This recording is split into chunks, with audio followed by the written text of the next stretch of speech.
तू ही रे माझा मितवा या मालिकेच्या आजच्या भागात आपण पाहणार आहोत अर्णव, लावण्या, अर्णवची ताई आणि राकेश हे सगळेजण मंदिरात जाण्यासाठी निघतात। मंदिरात पोहोचल्यानंतर मंदिराच्या जवळ ताई थांबते आणि ती सांगते की आपण इथे थांबूया कारण ईश्वरी येते आहे।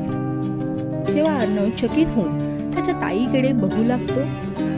लावण्या मनातल्या मनात विचार करते की ईश्वरीला का बोलवलं आहे। तर दुसरीकडे राकेशला महत्त्वाचा कॉल आल्यामुळे तो बोलतो तुम्ही पुढे जा, मी येतो। त्याचा कॉल संपल्यानंतर त्याला ईश्वरी मंदिराच्या दिशेने येताना दिसते। ईश्वरी राकेशला आवाज देते। ईश्वरीला साडी घातलेले पाहून राकेश चकित होतो आणि काहीही बोलत नाही। मग तुम्हाला काय वाटलं, ईश्वरीला साडीच्या रूपात पाहून अर्णवची काय प्रतिक्रिया असेल आम्हाला कमेंट मध्ये सांगा। तसेच तू ही रे माझा मितवा ही मालिका तुम्हाला आवडते का?